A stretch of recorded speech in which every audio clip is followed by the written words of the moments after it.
வானொலியில் நீங்கள் கேட்டு மகிழ்ந்த தென்கட்சி கோ. சுவாமிநாதன் அவர்களின் இன்று ஒரு தகவல் கதை தொகுப்பினை கேட்கலாம். ஒரு பள்ளிக்கூடம் வகுப்பு நடந்துகிட்டு இருக்கு. ஆசிரியர் பாடம் நடத்திக்கிட்டு இருக்கிறார். நடத்தி முடிச்ச உடனே கேட்டார், மாணவர்களே, இதுவரைக்கும் நான் நடத்தின பாடத்தில் உங்களுக்கு ஏதாவது சந்தேகம் இருக்கா அப்படின்னு கேட்டார். அப்புறம் ஒவ்வொருத்தராக கேட்டார். ஒரு மாணவன் எழுந்திருச்சான்.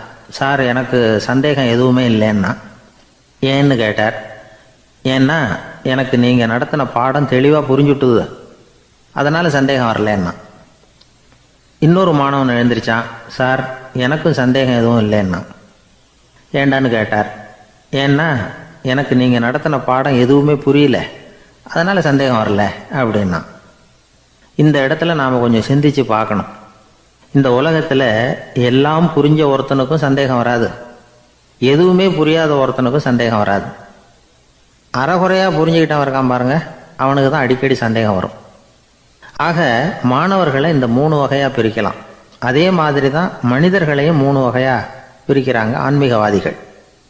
ஒரு ஆன்மீக பெரியவர் என்ன சொல்கிறார் தெரியுமா? இந்த உலகத்தில் 3 வகையான மனிதர்கள் இருக்கிறாங்களாம். முதல் வகை எப்படி தெரியுமா? இவங்களுக்கு எதையும் தெரிஞ்சுக்கணுங்கிற அவசியமே கிடையாது. ஏன்னா அவங்களுக்கு எல்லாமும் தெரியும். இவங்க ஞானத்தின் முழு வடிவாக இருக்கிற காரணத்தினால அவங்களுக்கு எந்த சந்தேகமும் இல்லை, எந்த கேள்விகளும் கிடையாது. இந்த நிலையில் இருக்கிறவன் கிருஷ்ணன். எல்லாத்துக்கும் விட தெரிஞ்சுக்கிட்ட நிலையில் அவன் விடையாக மாறிவிட்டான் அப்படின்னு சொல்லுவாங்க. 2வது நிலையில் இருக்கிறவன் அர்ஜுனன். இவனுக்கு எப்போ பார்த்தாலும் கேள்விதான், சந்தேகம்தான். பதில் சொல்ல சொல்ல அவனுக்கு இருக்கிற சந்தேகமும் அதிகமாகிக்கிட்டே இருக்கும், குறையவே குறையாது.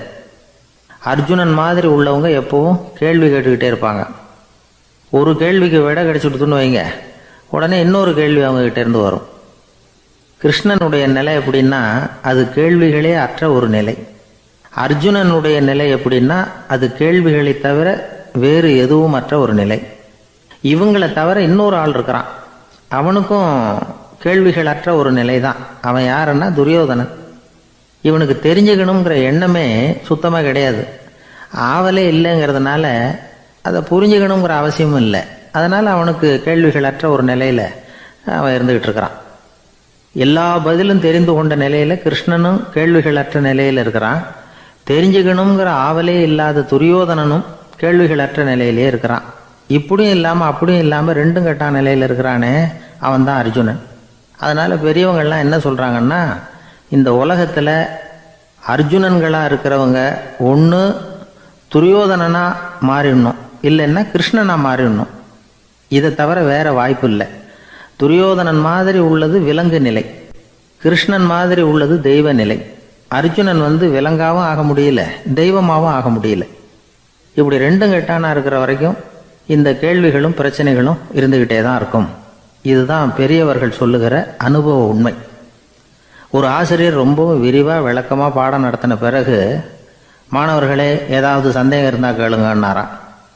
ஒரு மாணவன் எழுந்திருச்சான். சார், எனக்கு ஒரு சந்தேகம்னா. என்னன்னு கேட்டார்.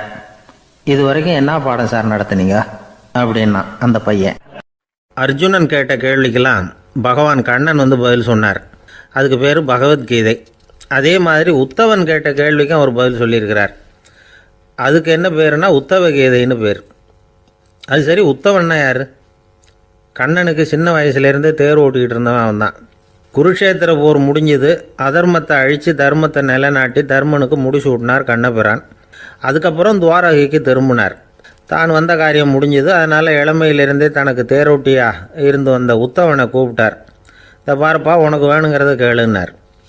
அவன் தனக்குன்னு எதையும் கேட்குறதுக்கு ஆசைப்படலை. இருந்தாலும் கேள்வி கேட்குறதில்ல அவன் ரொம்ப கெட்டிக்காரன். அதனால் கேட்க ஆரம்பித்தான். பரந்தாமா, ராஜசூய யாகத்துக்கு தர்மனை கூப்பிட்டு தன்னுடைய அரண்மனையில் விருந்து வச்சான் துரியோதனன். அதுக்கப்புறம் சூதாட்டத்துக்கு கூப்பிட்டான். தர்மன் தோல்வி அடைகிற மாதிரி பண்ணிவிட்டான். நீங்கள் தான் முக்காலமும் உணர்ந்தவராச்சே, சூதாட்டத்தில் தர்மர் ஜெயிக்கிறது மாதிரி பண்ணியிருக்கக்கூடாதா? இந்த பகடைக்காயை உருட்டுறப்போ நீங்கள் எதிர்பார்த்தது விழற மாதிரி பண்ணியிருக்கலாமே. சரி, அதுதான் இல்லை. வேடிக்கை பார்த்துக்கிட்டு இருந்த பீமன், அர்ஜுனன், நகுலன், சகாதேவன் இவங்களையும் பணையம் வச்சு ஆடுறப்போவாவது காப்பாற்றிருக்கலாம். அதையும் நீங்கள் செய்யலை. பாவம் அந்த அவல பொண்ணு ஒன்றும் புரியாத ஒன்றும் தெரியாத அந்த உன்னுடைய சகோதரி திரௌபதி, அந்த பொண்ணை வந்து துச்சாதனன் இழுத்துக்கிட்டு வந்து துகில் உரிகிற கட்டத்தில் காப்பாற்றினியே, இது நியாயமா, முறையா, அறமா? இதுதான் உத்தவன் கேட்ட கேள்வி. இதுக்கு பரந்தாமன் பதில் சொல்கிறார். அப்படி கேள் உத்தவா, தருமனை வந்து துரியோதனன் வந்து சூதாட அழைக்கும் பொழுது என்ன சொன்னான் தெரியுமா? நான் பணையம் வைக்கிறேன், எனக்கு பதிலாக என்னுடைய மாமன் சகுனி பகடக்காய்களை உருட்டுவான்னு சொன்னான். உடனே தருமன் எனக்கு பதிலாக என்னுடைய மைத்துனன் கண்ணன் வந்து பகடக்காய்களை உருட்டுவான்னு சொல்லியிருக்கலாமே, அப்படி சொல்லலை. என்ன செஞ்சான் தெரியுமா? துரியோதனன் கூட சூதாட்டத்துக்கு சம்மதிச்சுட்டோம், கடவுளே இது என்னுடைய மைத்துனன் கண்ணபிரானுக்கு தெரியக்கூடாது அப்படின்னு வேண்டிக்கிட்டான். இதனால் தருமன் வந்து எனக்கு வந்து மனசால் தடை போட்டுட்டான். அதனால் அரண்மனைக்கு வெளியிலேயே என்னை கூப்பிடுவாங்கன்னு நான் காத்துக்கிட்டு இருந்தேன். பீமன், அர்ஜுனன், நகுலன், சகாதேவன், திரௌபதி இவங்களை பணையம் வச்சு ஆடுறப்போவாவது கூப்பிடுவாங்கன்னு பார்த்தேன். அப்பவும் அவங்க என்னை கூப்பிடல, நினைக்கல. திரௌபதியை வந்து துச்சாதனன் கூந்தலை பிடிச்சி இழுக்கிறான், அப்போ கூட அவள் தன்னுடைய உடல் பலத்தால் தடுக்கிறதுக்கு முயற்சி பண்ணாலே தவிர என்ன நினைக்கல. துரியோதனன் சபைக்கு இழுத்து செல்லப்பட்ட திரௌபதி அறநூல்களையும் அரச நீதிகளையும் சொல்லிக்கிட்டு இருந்தாலே தவிர என்ன நினச்சே பார்க்கல. துகில் உரிகிற கட்டத்தில் தான் ஹரி ஹரி கண்ணா பரந்தாமன்னு கூப்பிட்டா, அதனால தான் அப்போ போய் நான் காப்பாற்றினேன் அப்படின்னா பரந்தாமன். அப்படின்னா நீ அழைச்சாதான் போவியா, நீயா போக மாட்டியா அப்படின்னு கேட்குறான் உத்தவன். ஆமாம், நான் கூப்பிட்டா தான் போவேன். மனிதர்கள் செய்யக்கூடிய செயல்களையெல்லாம் அவங்கவுங்க போக்கிலேயே விட்டுட்டு வேடிக்கை பார்த்துக்கிட்டு இருப்பேன். நான் குறுக்கிட்டு வந்து ஒன்றுமே செய்ய மாட்டேன் அப்படின்னா பரந்தாமன். மனுஷன் தவறு பண்ணுனா திருத்த மாட்டியா, சும்மா பார்த்துக்கிட்டு தான் உட்காந்துருப்பியா அப்படின்னு கேட்குறான் உத்தவன். நான் மனுஷனுடைய உள்ளத்தில் இருக்கிறப்போ என் எதிரில் மனுஷன் தவறு பண்ண மாட்டான் அப்படின்னு ஆனா கண்ணன். அதாவது யார் நினைக்கிறாங்களோ அவங்க உள்ளத்துலலாம் அவன் இருக்கிறான். அப்படி இருக்கிறப்போ தவறு செய்ய மனுஷன் அஞ்சுவான். இதுதான் உத்தவ கீதைங்கிறது. இந்த காலத்துலேயும் சில பேர் பகவான் மாதிரி அடுத்தவங்க கஷ்டப்படுறத வேடிக்கை பார்த்துக்கிட்டு இருக்கிறது உண்டு. அன்றைக்கி அப்படித்தான் நடுத்தெருவில் ஒரு திருடனை பிடிச்சி எல்லாரும் சேர்ந்து அடிச்சுக்கிட்டு இருக்கிறாங்க. ஒரு ஆள் மட்டும் தள்ளி நின்று அதை வேடிக்கை பார்த்துக்கிட்டு இருக்கான். பார்த்துக்கிட்டு சிரிச்சுக்கிட்டு இருக்கிறான். என்ன சார் இது, பாவம் அந்த ஆளை போட்டு அப்படி அடிக்கிறாங்களே அப்படின்னும். அடிக்கட்டும் சார், அவன் அடி வாங்க வேண்டிய ஆள் தான் அப்படின்னா அவன். ஏன் சார் அப்படி சொல்கிறீங்க அப்படின்னு கேட்டோம். பின்ன என்ன சார், நான் ஒருத்தர் பையில் இருந்த பர்ஸை எடுக்கிறதுக்கு முயற்சி பண்ணிக்கிட்டு இருந்தேன், அதுக்குள்ளே அவன் முந்திக்கிட்டு அபேஸ் பண்ணிவிட்டான், பர்ஸை அவன் எடுத்துட்டான். பார்க்குறதுன்னா எடுக்கிறது அவனா? என்ன சார் நியாயம் இது, நல்லா வாங்கட்டும் அப்படிங்கிறான். ஒரு ஊரில் ஒரு இளைஞன் இருந்தான். ஒரு நாள் அவன் ஒரு குருவை தேடிக்கிட்டு புறப்பட்டான். ஊரை விட்டு வெளியில் போனான். போகிற வழியில் ஒரு காடு. அந்த காட்டில் ஒரு மரத்தடியில் ஒரு பெரியவர் உட்காந்துருக்கிறார். அமைதியாக மௌனமாக அவர் அமர்ந்திருக்கிறார். இந்த பெரியவரை விசாரிக்கலாம், குருவை தேடி கண்டுபிடிக்கிறதுக்கு இவர் ஏதாவது ஒரு வழி சொல்லி கொடுப்பார் அப்படின்னு நினச்சிக்கிட்டு அவர் நெருங்கினான். ஐயா, எனக்கு ஒரு குரு தேவை, எங்கே கிடைப்பார், அவரை எப்படி அடையாளம் கண்டுபிடிக்கிறது, அதை பற்றி ஏதாவது விவரம் சொன்னீங்கன்னா நான் கண்டுபிடிச்சிக்குவேன் அப்படின்ட்டுருக்கான். பெரியவர் நிமிர்ந்து பார்த்தார். தம்பி, அது ரொம்ப சுலபம். அவர் வயசானவராக இருப்பார், என்னை விட சுமார் 30 வயசு அதிகமாக இருக்கும். அவர் ஒரு மரத்தடியில் தான் உட்காந்துருப்பார் அப்படின்ட்டுருக்கான். சரிங்க பெரியவரே, அது என்ன மாதிரியான மரம், எப்படி இருக்கும் அப்படின்னு கேட்டிருக்கான். பெரியவர் அந்த விவரங்களையும் சொல்லியிருக்கிறாரு. அது மட்டும் இல்லை, சந்திக்கிற நாள், நேரம், வினாடி முதற்கொண்டு எல்லா விவரங்களையும் துல்லியமாக சொன்னாராம். இவ்வளவு விவரங்களை இவரால் எப்படி சொல்ல முடியுது அப்படின்னு இவனுக்கு ஆச்சரியம். இருந்தாலும் அந்த பெரியவர் கடைசியாக ஒரு விவரம் சொன்னார். அது என்ன தெரியுமா, எப்படியும் நீ அவரை சந்திக்கிறதுக்கு ஒரு 30 வருஷம் ஆகும் அப்படின்னு சொல்லிவிட்டாராம். ரொம்ப நன்றிங்க பெரியவரே அப்படின்னு சொல்லிவிட்டு அந்த இளைஞன் புறப்பட்டுருக்கான். இப்போ அவனுக்கு குரு பற்றின விவரம் எல்லாம் கிடைச்சிட்டுது, சந்திக்கிற நேரமும் தெரிஞ்சுட்டுது. ஆனால் 30 வருஷம் அவரை தேடி அலைய வேண்டியிருக்குமே. அவன் தேட ஆரம்பித்தான். காடு மலை எல்லாம் சுற்றி அலைஞ்சான். பல வருஷங்கள் தேடினான், அழுத்து போயிட்டான். கடைசியில் அவனுக்கும் வயசாகிட்டுது. கடைசியில் தன்னுடைய சொந்த ஊருக்கே திரும்பி போய்கிட்டு இருந்தான். அங்கே ஒரு மரத்தடியில் அவன் தேடிக்கிட்டு இருந்த குருநாதர் கிடைச்சார். யார் அவருன்னா, 30 வருஷத்துக்கு முன்னாடி வழி சொல்லி கொடுத்தாருல அதே பெரியவர். அவருக்கு இப்போ 30 வயசு அதிகமாக இருந்தது. அதே மரம், அன்னைக்கு பெரியவர் சொன்ன அடையாளம் இப்போ பொருத்தமாக இருந்தது. இப்போ அந்த பெரியவர் சொன்னார், சரியாக வந்து சேர்ந்துட்டேன், வா, உனக்காக தான் நான் இவ்வளவு காலமும் காத்துக்கிட்டு இருந்தேன் அப்படின்னாரான். என்ன சொல்கிறீங்கன்றிருக்கான். 30 வருஷத்துக்கு முன்னாடி என்கிட்ட வந்தியே, அப்போவே என் காலம் வந்து முடிஞ்சு போயிருந்தது. அப்போவே என்ன உனக்கு அடையாளம் தெரியல, அதனால் இவ்வளவு காலம் உனக்காக காத்துட்ருக்கும்படி ஆயிட்டுது அப்படின்னாரான். ஐயா, அப்போவே நீங்கள் சொல்லியிருக்கலாமே, இதுதான் 30 வருஷம் கழித்து நீ சந்திக்க போகிற இடம், நான் தான் உன்னுடைய குரு அப்படின்னு சொல்லியிருக்கலாமே அப்படின்ட்டுருக்கான். அந்த பெரியவர் சிரிச்சுக்கிட்டே இதுக்கு பதில் சொன்னாராம், நான் எவ்வளவோ விவரமாக தான் சொன்னேன், நீ சரியாக புரிஞ்சிக்கல. காரணம், அப்போ நீ போதுமான அளவுக்கு பக்குவம் பெற்றிருக்கவில்லை. அதனால் புரியும் சக்தி இல்லாமல் போயிட்டுதப்போ 30 ஆண்டு காலம் நீ அலைஞ்சு தெரிஞ்சிருக்கிற. அது காரணமாக இப்போ உனக்கு அந்த பக்குவம் வந்துட்டுது. அதனால தான் அடையாளம் காண முடிஞ்சது, நானே உன்னுடைய குரு அப்படின்னாராம். இதுலேருந்து என்ன தெரியுதுன்னா, ஆன்மீகத்தில் மாணவனாக சேர்றதுக்கு கூட ஒரு பக்குவத்தன்மை தேவைப்படுது. ஒரு பெரிய ஞானி, அவர்கிட்ட சீடனாக இருக்க ஒருத்தன் வந்தான், எதிரில் நின்னான். ஞானி அவனை வெகு நேரம் உற்று பார்த்தார். அப்புறம் சொன்னார், சீடனாக இருக்கிறது ரொம்ப சிரமம்னார். நான் தயாராக இருக்கிறேன்னா. அது இன்னமும் சிரமமாச்சே, இங்கே குருவாக இருக்கிறது மட்டுமே சுலபம் அப்படின்னாராம். அப்படின்னா நான் குருவாகவே ஆயிடுறேன் அப்படின்னானா. இது போலவே இந்த காலத்தில் கதை ஒன்று உண்டு. ஒரு பள்ளிக்கூடத்தில் வகுப்பு ஆசிரியர் மாணவனை திட்டிக்கிட்டு இருந்தார். டேய், நீ 100க்கு 10 மார்க்கு தான் வாங்கிக்கிட்டு இருக்க. இவ்வளவு மோசமாக நீ படித்தா கடைசியில் மாடு மேய்க்கிறது கூட லாய்க்கு இல்லாதவனா ஆகிடுவேன். அதுக்கப்புறம் என்ன செய்ய போகிறேன் அப்படின்னாராம். பையன் தலையை சொரிஞ்சிக்கிட்டே சொன்னானா, சார் அப்படின்னா ஒன்று செய்கிறேன் அப்படின்னானா. இவர் கேட்டிருக்கார், என்ன செய்ய போகிறேன்னு.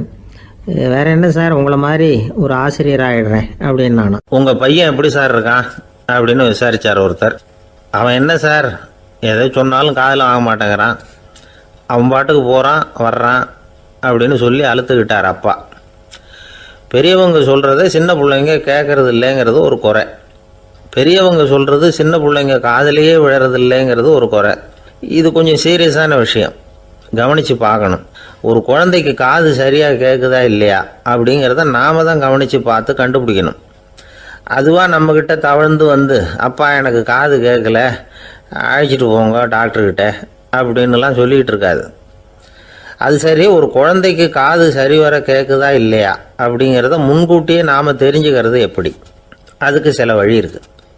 உங்கள் குழந்தைய கொஞ்சம் அப்படி கவனித்து பாருங்கள். அடிக்கடி ஜலதோஷம், காதில் அரிப்பு ஏற்படுதா, மூக்கு விரிவாகவும், அப்புறம் டான்சில், அடினாய்டு, சத அழற்சி, இது மாதிரி ஏதாவது இருக்கா, வாயிலிருந்து எச்சில் ஒழுகுதா, குழந்தை வாயினால் சுவாசிக்குதா, பற்கள் முன்னாடி தள்ளி வளருதா, இதெல்லாம் அதுக்கு அறிகுறி. அப்புறம் இந்த VBDF TH இப்படி இந்த ஒலிகள் சேர்ந்த வார்த்தைகளை குழந்தை சரியாக புரிஞ்சுக்காது.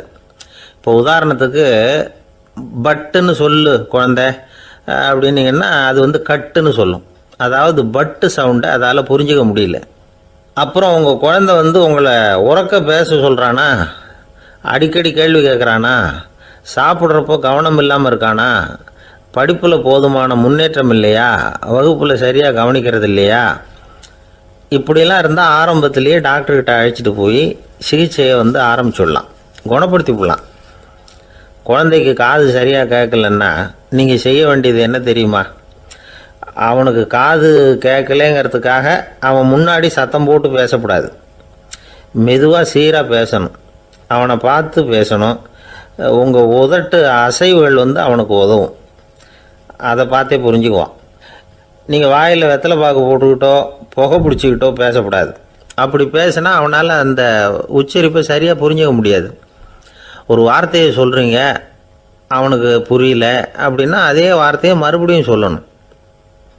அவனுக்கு நீங்கள் முதல்ல சொன்ன வார்த்தை புரியலேன்னு நினச்சிக்கிட்டு மறுபடியும் திருப்பி சொல்கிறப்போ அதே அர்த்தம் வரக்கூடிய வேறு வார்த்தையை சொல்லக்கூடாது. இப்படிலாம் நடந்துக்கிட்டால் அவனுக்கு மன திடத்தை ஏற்படுத்த முடியும். இல்லைன்னா அவனுக்கு தாழ்வு மனப்பான்மை வந்துடும். குழந்தைக்கு காது கோளாறுன்னா ஆரம்பத்திலேயே டாக்டர்கிட்ட அழைச்சிட்டு போனால் போதும், குணப்படுத்தி விடலாம்.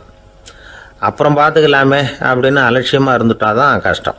சில பேர் கோபத்தில் சின்ன பிள்ளைங்க காதை பிடிச்சி திருகிறது உண்டு. இது ரொம்ப தப்பு. காது கையோடு வந்துட்டால் என்ன பண்ணுறது? ஒரு வேடிக்கை கதை, அது கதை தான், நிஜமாக நடந்ததில்லை, அது மாதிரி நடக்கவும் நடக்காது.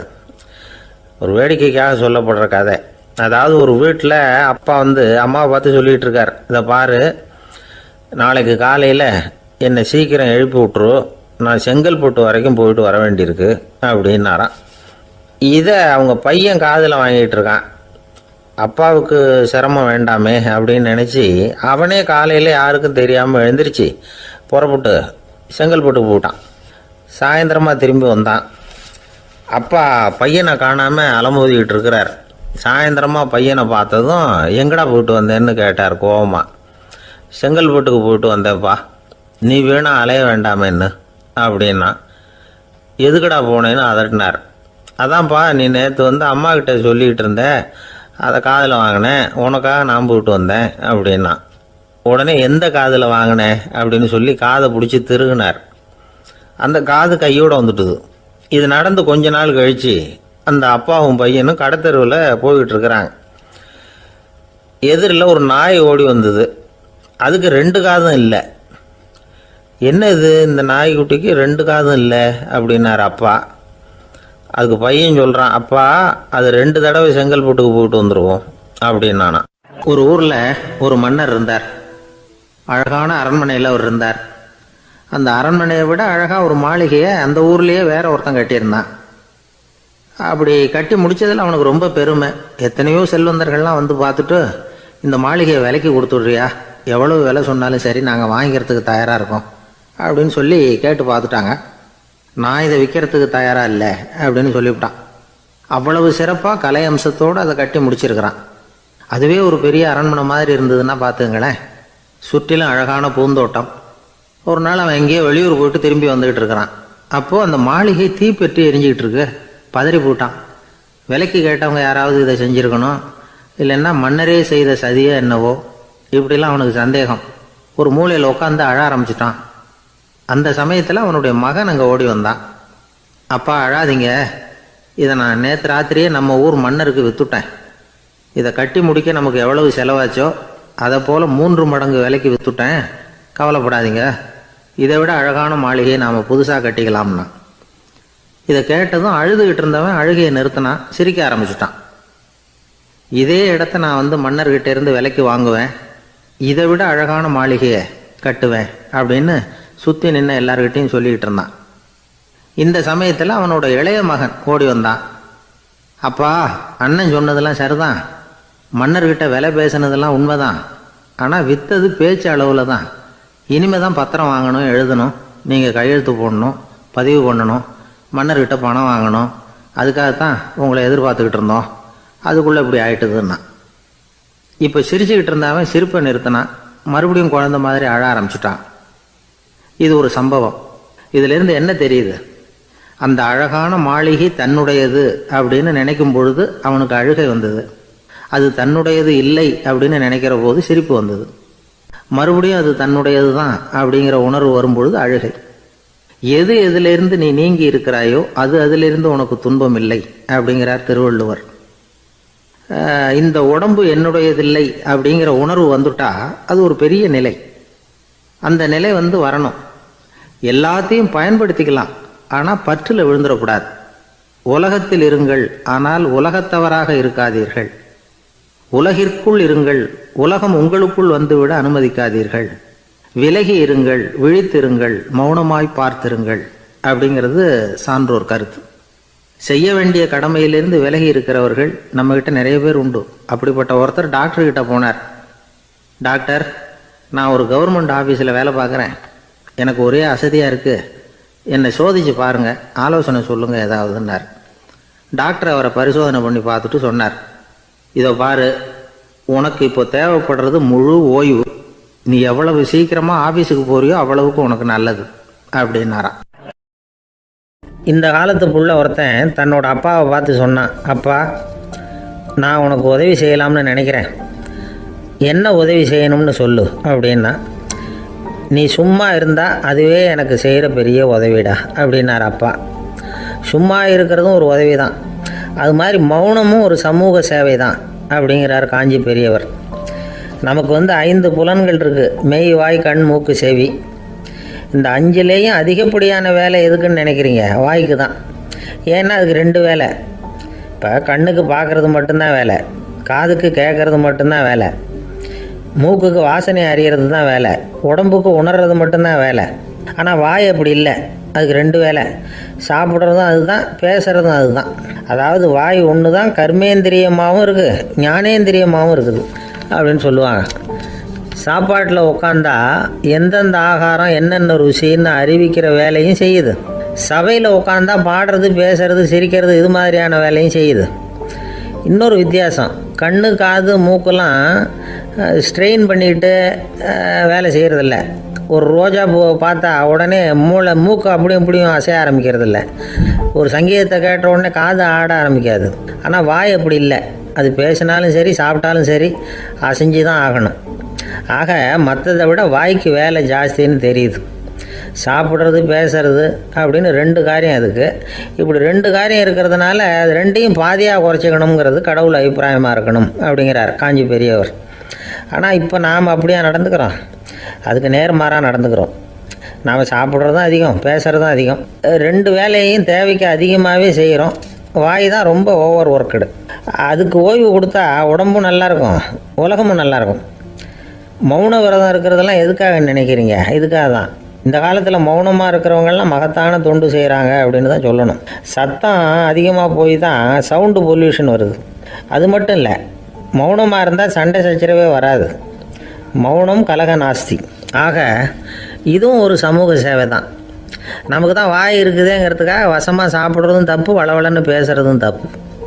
ஒரு கருத்தை சொல்கிறதுக்கு ஒரே ஒரு சொல்லு போதும் அப்படின்னு இருக்கும்பொழுது 2 சொற்களை செலவு பண்ணாதே.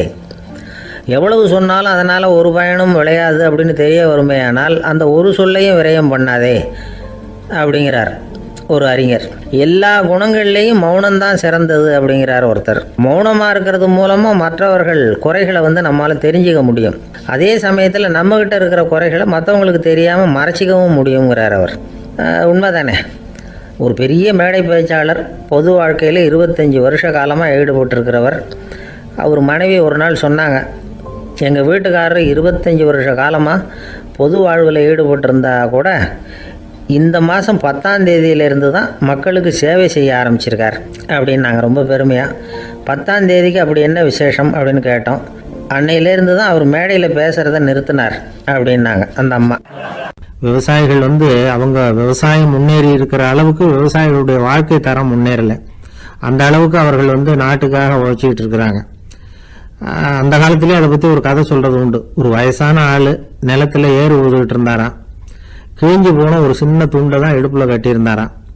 தலையில் ஒரு கந்தலை சுற்றி இருந்தார். உடம்பு பூரா சேரு, ரொம்ப ஏழை. ஏறு ஓட்டிகிட்டு இருக்கிறவர் வேறு எப்படி இருப்பார்? இருந்தாலும் அந்த ஆள் ரொம்ப ஜாலியாக பாட்டு பாடிக்கிட்டே ஏறு ஊதுகிட்டு இருந்தாராம். உடம்புல தான் அவர் ஏழையை தவிர மனசில் ஒரு ஏழையாக தெரியல. அந்த சமயத்தில் அந்த நாட்டு ராஜா அந்த பக்கமாக குதிரை மேலே வந்தாராம். வேட்டைக்கு போயிட்டு பரிவாரங்களோடு திரும்பி வந்துகிட்டு இருக்கிறார். ரொம்ப செல்வ செழிப்பில் இருக்கிற ராஜா அவர் இந்த வயசான விவசாயியை பார்த்துருக்கார். இந்த ஆள் ரொம்ப ஏழைங்கிறது அவர் பார்த்தாவே பளிச்சுன்னு தெரியுது. கட்டிக்கிறதுக்கு நல்ல துணி இல்லை, உடம்போ இழைச்சி போயிருக்குது, வயது முதுகில் போய் ஒட்டிகிட்டு இருக்கு, கண்ணு குழு விழுந்து போயிருக்குது. ஆனாலும் முகத்தை பார்த்தா சந்தோஷமா இருக்கிற மாதிரி இருக்கு. இவ்வளவு உற்சாகமா பாடிக்கிட்டு இருக்கிறாரே அப்படின்னு ஆச்சரியமா நினைச்சு பார்த்தார் அந்த ராஜா. சரி, அவர்கிட்ட கொஞ்சம் பேச்சு கொடுத்து பார்க்கலாம் அப்படின்னு முடிவு பண்ணார். ஐயா பெரியவரே, இப்படி கொஞ்சம் வர முடியுமான்னாராம். பொழுது போறதுக்குள்ள நான் இந்த வயல் பூரா உழவு ஓட்டி ஆகணும், அதனால பேசுறதுக்கு நேரம் இல்லை அப்படின்னாராம் அந்த பெரியவர். என்ன அவ்வளவு அவசரமா? மீதி இருந்தா நாளைக்கு ஊதுவப்படாதா? அது சரி, உனக்கு எத்தனை ஏக்கர் நிலம் இருக்கு அப்படின்னு விசாரிச்சிருக்கார் ராஜா. எனக்குன்னு சொந்தமா உள்ளங்கை அளவு கூட நிலம் கிடையாது. இது எங்க முதலாளியோட நிலம். இதை பூராவும் ஊது முடிச்சாதான் அவர் கூலி கொடுப்பார். நான் கூலிக்கு ஊதுகிட்டு இருக்கிறேன். உங்ககிட்ட பேசிக்கிட்டு இருந்தா அவருக்கு துரோகம் பண்ணது மாதிரி ஆயிடும் அப்படின்னாராம். ராஜா குதிரையை விட்டு கீழே இறங்கினார். வரப்புல நடந்து அந்த பெரியவர்கிட்டயே போனாராம். சரி, ஒரு நாள் பூரா ஊதான் உனக்கு எவ்வளவு கூலின்னு கேட்டிருக்கார். 8 அணா கூலி கிடைக்கும்னாராம் அவர். இது ரொம்ப காலத்துக்கு முன்னாடி நடந்த ஒரு சம்பவங்கிறதுனால அப்போ 8 அணா கூலிங்கிறது ரொம்ப பெருசு. இருந்தாலும் அதுவும் அந்த ராஜாவுக்கு பெரிய கூலியா தெரியல. இவ்வளவுதானா, இதை வச்சுக்கிட்டு நீ எப்படி காலம் தள்ளுற அப்படின்னாராம். ஒன்றும் கவலை இல்லை அப்படின்னாராம் அவரு. ராஜாவுக்கு ரொம்ப ஆச்சரியமா போச்சு. 8 அணா கூலி வாங்குற இந்த ஆளு கவலை இல்லாம இருக்கிறார், ஏராளமான வசதியோட இருக்கிறன்னா கவலை இல்லாம வாழ முடியலையே அப்படின்னு நினைச்சு பார்த்திருக்கார். அது சரி, 8 அணாவில் எப்படி குடும்பம் நடத்துற அப்படின்னு கேட்டாராம். எனக்கு கிடைக்கிற 8 அணாவில் 2 அணா குடும்பத்துக்கு செலவழிக்கிறேன், 2 அணா பழைய கடனுக்கு கொடுக்குறேன், 2 அணா தர்மம் செய்யறேன், 2 அணா வட்டிக்கு கொடுக்குறேன், ஒரு குறையும் இல்லைன்னாராம். ராஜாவுக்கு ஒன்றும் புரியல.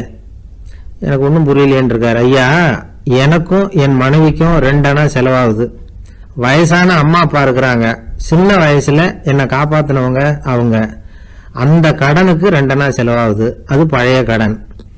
என் தங்கச்சி ஒருத்தி ஆதரவு இல்லாத நிலைமையில தன்னுடைய மகனோட என் வீட்டுல இருக்கிறா. அவளுக்கும் அவள் மகனுக்கும் 2 அணா செலவு பண்றேன், அது தர்மம். எனக்கு 2 பிள்ளைங்க இருக்கிறாங்க, அவங்களுக்கு 2 அணா செலவு பண்றேன், அது வட்டிக்கு கொடுக்கறது மாதிரி.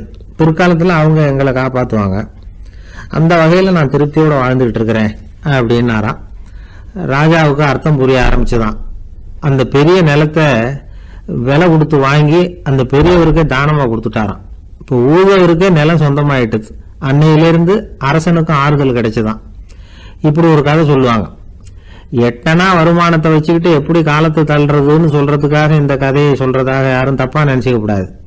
கிடைக்கிறத எப்படி பங்கு போடுறார், எப்படி திருப்தியா வாழறார் அப்படிங்கிறது தான் முக்கியம். அது மாதிரி இன்றைக்கு இந்த பொங்கல் திருநாள்ல உழவர்கள் மனசு மகிழ்ச்சியா இருந்ததுன்னா அது எல்லாரும் மகிழ்ச்சியா இருக்கிறது மாதிரி அர்த்தம். அதனால அவர்கள்ட்ட இருந்து நாம பாடம் கத்துக்கணும். சில உழவர்கள் தங்கள் நிலத்துல விளையறத தாங்கள் சாப்பிட மாட்டாங்க, அடுத்தவங்கள்ட்ட வித்துட்டு சந்தையில போய் வேற அரிசி வாங்கிட்டு வந்துதான் இவங்க சாப்பிடுவாங்க. அப்படிப்பட்ட விவசாயிகள்லாம் இது உண்டு. பங்கிடுகிற பண்பை உழவர்கள்ட்ட இருந்து கற்றுக்கொள்ளுங்கள் அப்படிம்பாங்க. ஒரு ஆள் நிம்மதியா மகிழ்ச்சியா இருந்தானா, உங்க நிம்மதிக்கும் மகிழ்ச்சிக்கும் என்ன காரணம்னு கேட்டிருக்காரு இன்னொருத்தர். என்கிட்ட இருந்தது பூராவையும் என் பிள்ளைங்களுக்கு சமமா பங்கு போட்டு கொடுத்துட்டேன், எனக்குன்னு எதுவுமே வச்சுக்கல, அதுதான் நிம்மதிக்கு காரணம்னு இருக்கான்.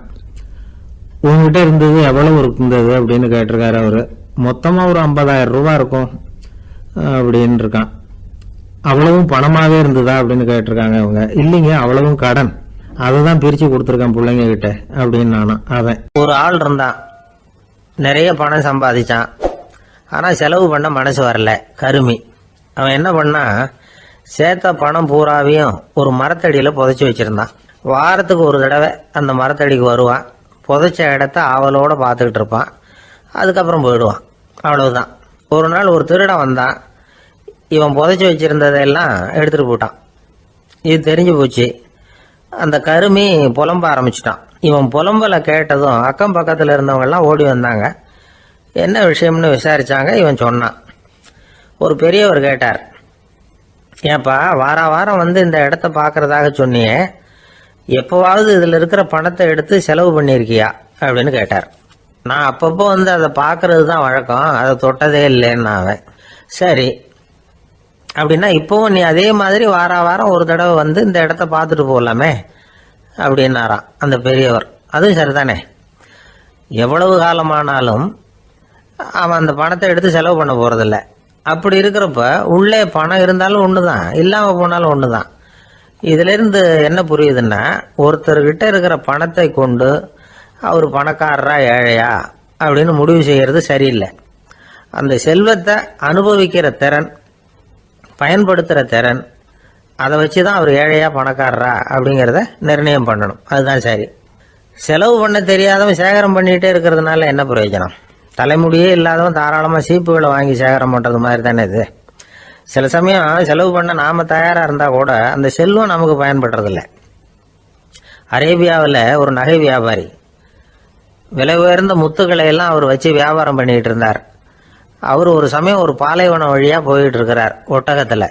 அப்போ திடீர்னு கடுமையான புயல் வீச ஆரம்பிச்சுட்டுது. திசை தவறி இவர் எங்கேயோ வந்துட்டார். கூட வந்தவங்களையும் காணல, எங்க போனாங்களோ தெரியல. இவர் ரொம்ப பயந்து போய் அங்கேயும் எங்கேயுமா அலைஞ்சு திரியிறார். வழியே தெரியல, பசி கடுமையாயிட்டுது. ஒட்டகத்து முதுகுல ஒரு மூட்டை இருந்தது, அதை பிரிச்சு பார்த்தார். உள்ள ஏதாவது இருக்கான்னு தேடி பார்க்கறார். அது வரைக்கும் கண்ணில் தட்டுப்படாத அபூர்வமான ஒரு பை கண்ணில் பட்டுது.